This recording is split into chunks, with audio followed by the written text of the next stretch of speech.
Yo, what is up everyone? Jay here with another Fire Emblem Heroes video, and today we're going to take a look at the first summer banner of 2023, and we are making a big splash for sure. This banner is pretty good, has a lot of great art of course, and some new skills as well. So the first unit on the banner is female Shez. She was on the silhouette, I'm pretty sure we kind of expected it. I mean, most people expected Shez and La Rochelle, and they're both on it. We'll get to La Rochelle in a second, but yeah, female Shez is getting a summer alt, which, you know, she just got her legendary, so it's pretty fast. Not sure what the record is between getting like a legendary or between alts or whatever, but yeah, she's a sword cavalier, and she's got a surfboard, really cool looking surfboard, and yeah, she's just looking really cute. And yeah, she's insane. She's a very strong unit. Surfer Spire is her weapon that gives her 11 might and has Kanto remaining +1, gives her speed +5, and if she attacks twice, even if the foe initiates the dual phase brave effect that we've seen on her legendary version, she deals damage equal to 20% of her speed, and that's it. So very simple weapon, but that's really all you need because she has Swift Slice, which basically gives her all the other effects you might expect on a weapon. And if you're familiar with female legendary Shez, she's a very strong unit and pretty much one of the best nukes in the game. So this one is not ranged, but still is a melee sword cav, and she can still nuke really hard. She comes with Glimmer, which is perfect for her pretty much, and then Swift Slice, which you guys have, like I said, you're familiar with her, gives her +8 to all her stats during combat, and if she initiates combat and gets a non-dragon or non-beast infantry foe, and her speed is greater than them by 20, less than or equal to 20, she gets effective damage against them. So basically, like an infantry sword, for example, she just has to outspeed them by 20 speed, which can be daunting at times, but you know, she's gonna hit really high speeds, and this skill obviously gives her +8 speed, so it shouldn't be too hard. I mean, I guess against some of the most like stacked up god swords and omni tanks and raid bosses and stuff, it could be troublesome, but for the most part, especially if you're not playing PvP or PvE, it can definitely really just nuke them to a different dimension. Otherwise, if unit initiates combat and unit speed is greater than the foe's +5, you also get the same thing. So Swift Slice is one of the best ace skills because it just gives you that instant effectiveness, and it's not very hard to get. So Swift Slice insane. Then she comes with a new tier 4 B skill, which is a low speed defense 4. I really didn't think they would drop it for the summer banner, but I mean, I knew they would make a tier 4 lull eventually. I just didn't know what kind of effects they would add to it. And this one basically gives a further speed defense debuff on the foe, equaling to X equaling 4 plus the number of bonus effects active on the foe. So that doesn't mean bonus stats. We've seen this on, you know, Brave Crom and stuff. It just means statuses. So like if you have no follow-up status, treachery, bonus doubler, what else? Dual strike, stuff like that. So whenever you have some kind of effect on you, this skill is going to punish you for that. So that's really good because not only do you neutralize their buffs to speed and defense, you also stop them, or at least try to stop them from you know, having so many effects. So this is really good, especially for like raid bosses that just have so many effects stacked onto them.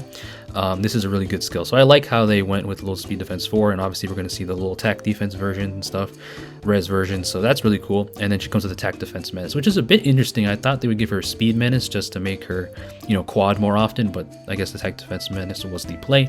So that is Summer Shez. Really amazing art. I'm glad. I mean, I didn't play Three Hopes, but I do like Shez. I have some friends that talk about Shez a lot, and she's pretty cool. And male Shez is also on the, well, he's not on the banner, but we'll get to him.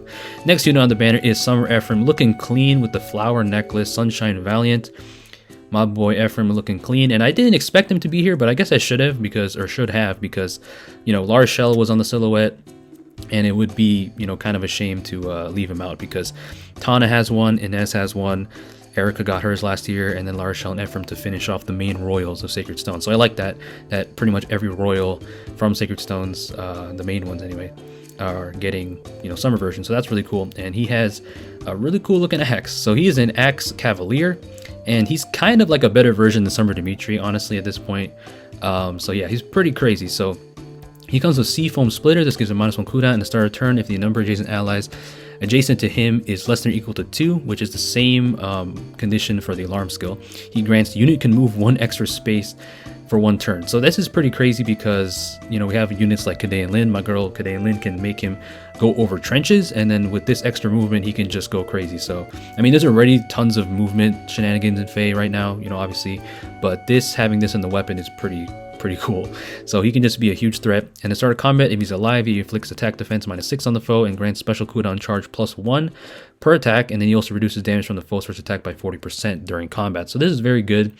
It's a very solid weapon. I mean, it doesn't give him speed, unfortunately, but I guess he's not going to be that fast judging by his kit. It's more attack defense oriented, but still gives him those stats, give him extra movement, and also damage reduction. And he comes with Bonfire, Attack, Defense, Clash, and then Sunlight Bangle, which is a new skill. And if the number of adjacent allies to the unit is less than or equal to 1, he inflicts Attack Defense minus X on the foe, X equaling 4 plus the number of spaces from the start position to the end position on whoever initiate combat. So it's similar to the Clash skill. Maximum is 8, and he also attacks twice, and then when unit deals damage to foe during combat, he also restores 7 HP to unit. But also, if unit initiates combat, foe can counterattack before the unit's first attack. Am I reading that right? Yeah. So is that right? Okay, so he attacks twice, and then when unit deals damage, he gets healing. But also, if unit initiates combat, foe can counterattack before the unit's first attack. So I guess between the brave hits, he's gonna get hit. I'm not exactly sure how that works. Maybe I'm just overthinking this, but either way, this is a really good B skill because it gives him that brave effect, which Summer Dimitri had, and that's why I think he's just like a better Summer Dimitri, because he also gets damage reduction and stuff. And he also gets healing, so that's really cool. So Sunlight Bangle is a very strong B skill for sure, and then he comes with Alarm, Attack, Defense, which gives him the Canto and the extra stats during combat. So that's a really solid. Summer Ephraim looks really, really good. Alright, so I'm stupid, and I was definitely overthinking the B skill. Basically what it does is it gives the foe Vantage, so they can counterattack before Ephraim gets his attack in, which is definitely interesting. We've seen tons of Vantage effects on the unit you're using and on their skills and stuff, but we've never seen it to where it gives Vantage to the foe, so that's pretty interesting. I guess it's to kind of balance the B skill, because it is very good. It gives you brave effects, gives you healing, so it's a bit of a trade-off, I suppose. But I guess you can also run Hardy Bearing to kind of offset that if you're kind of annoyed by the Vantage effect that he gives to the foe, because as you can see, Ephraim's going to attack, but the Axe Fighter attacks first. So I think Hardy Bearing will be able to offset that, I suppose, and you still get the brave hits. Because those aren't technically in like attack priority, those are just straight up 2 in a row, I think. So yeah, Ephraim has a bit of something you got to watch out when using him, because if you do this to like a red unit or something, or some kind of powerful nuke, you might die. But obviously he has damage reduction to kind of help with that, so it's not too hard. I think in most situations, if you're playing careful, it shouldn't matter too much. But yeah, it could definitely be kind of annoying, I suppose. But yeah, that's a really unique, definitely one of the more unique Axe Cavaliers in the game. So I'm glad my boy Ephraim gets a really nice looking Summer alt. So yeah, that is Summer Ephraim. Next on the banner is his partner in crime, I suppose. Well, I guess it's not Daza or Renak, but Summer La Rochelle. So she's the demo of this banner, and she looks very, very cute. Like I said, I'm glad that all the Sacred Stones, Royals, the main ones are getting summer versions. So it's cool that they're all matching now. And she is a healing flyer, or should I say a flying healer.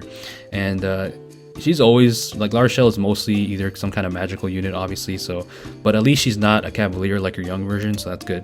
So she comes with Seaside Parasol. This is definitely one of the better inheritable staffs right now, especially because we don't have Arcane Staff yet.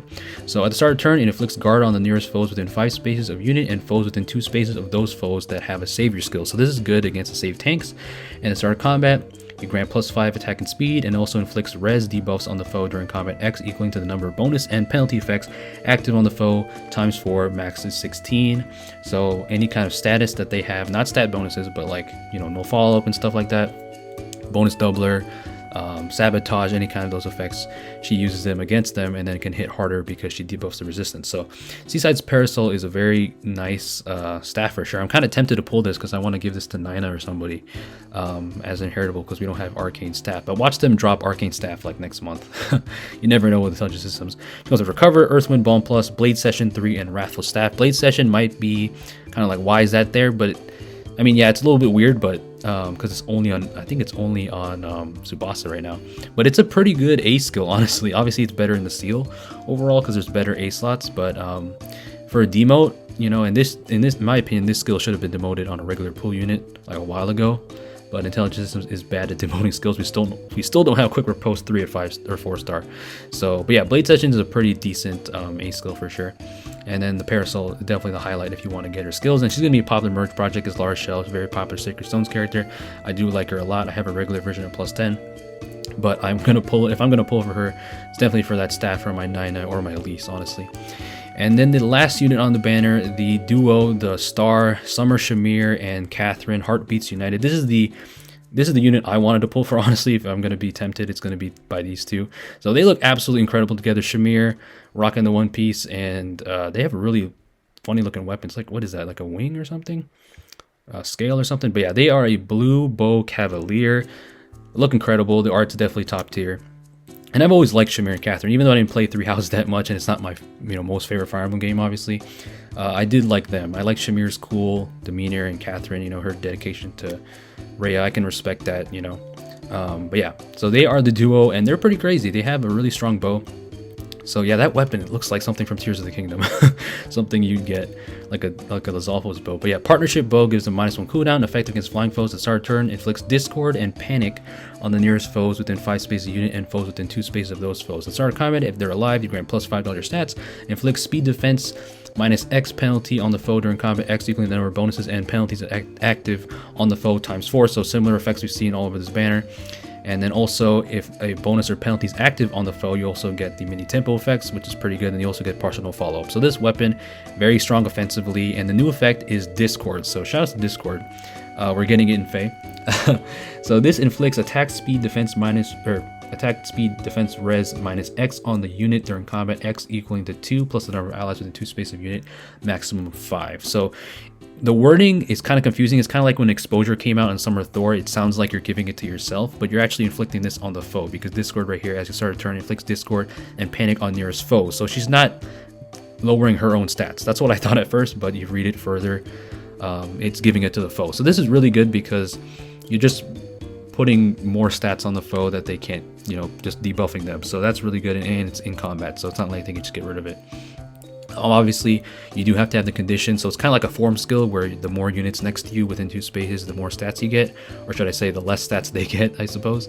So yeah, it's a pretty solid effect, and it can definitely snowball to where you can't really do much against Shamir. I mean, she's probably going to kill you anyway, but if you can somehow survive, you might fall short killing her, because she has Discord, lots of stats, she has no guard, she has Remote Sparrow also to lower your first attack. So yeah, Partnership Bow is a pretty crazy, maybe not crazy, but definitely a really solid bow on paper at least. So Discord's a cool new effect, and then she comes Deadeye, of course, Remote Sparrow, Brash Assault 4, which is a new tier 4 B skill. Definitely didn't expect Brash Assault 4. We got it before Desperation 4, which I'm kind of surprised about. So at the start of combat, if units HP is less than or equal to 99 and they initiate combat, or if the foe's HP is 100% and unit initiates combat, inflicts defense res -4 on the foe, and also reduces damage from the foe's first attack by 30%, which will stack with Remote Sparrow.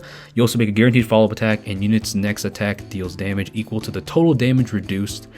So we've seen this before on a few other skills. I think it's like what's her name, Atree's B skill, where it's like your damage is based on how much damage you reduce. We've seen this before on some other skills. So yeah, Partnership Bow allowing you to get a guaranteed follow-up is nice, because even if you're fighting like super fast foes, or should I say foes with follow-up negation, you're going to be able to double them. But I guess you already have partial no follow-up, so I guess it doesn't matter too much. So Brash Assault 4, I mean, because they're really fast already. 46 base speed is no joke. So I don't think the guaranteed follow-up attack really helps them that much, because they already have partial no follow-up, right? But Brash Assault 4 is definitely better. I'd say it's better for other units, but for them you also get damage reduction, so it's not entirely terrible. I mean, it definitely works, obviously, but I feel like this skill would be better on some other units that are a bit slower. But yeah, Brash Assault 4 is cool to see, because we never see that skill anymore. Even in the seal, you barely see it. And then Fatal Smoke 3, which I'm kind of surprised it didn't drop to tier 4. Ever since, I mean, I've been saying, I've been a advocate for Fatal Smoke to become a Sacred Seal, or Fatal Smoke 4 to come out, especially with the the arrival of Fallen Maria, who's insane.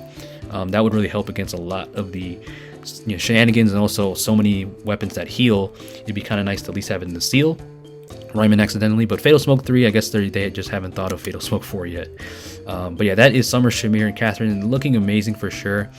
I'm kind of tempted to pull for them, but I really should save my orbs. I mean, some people might call me greedy because it's like you already have Summer Sheet and Summer Lynn, which is true, but I just love Summer banners. So yeah, their dual skill inflicts gravity on the foes and also feud on the foes. So that's really good. It's just going to help just, taking units out, because they won't be able to get support at all. So yeah, Shamir is definitely a threat and a force to be reckoned with. So yeah, Three Houses gets another Summer alt. It's I like Valencia and Juggernaut fans. I feel you. I really hope you get the summer version, especially for Valencia, because I really do love Valencia. But we do have the next summer banner, so not all hope is lost. There's always 2 summer banners, so hopefully the next summer banner has some kind of summer Juggernaut Valencia characters, because they still don't have any. Three Houses is literally drowning themselves in summer alts. And Sacred Stones has plenty, Fire Emblem 7 has plenty, Arcanea has plenty, which I'm grateful for, of course. But Juggernaut and Valencia still don't have any, and I hope next summer banner they can get something. But yeah, this summer banner is amazing, really amazing art all around, pretty good skills, some pretty interesting new tier 4 B skills, or tier 4 skills in general. And then Male Shez, there he is, as Demote Lance Flyer Grill Unit number 657. So he's a Lance Flyer, but if you love Shez and you love some abs, you're not going to complain. But I would like some more variety because there's so many Lance Flyers in the Grail pool. But it's cool to see Male Shez getting his ult finally.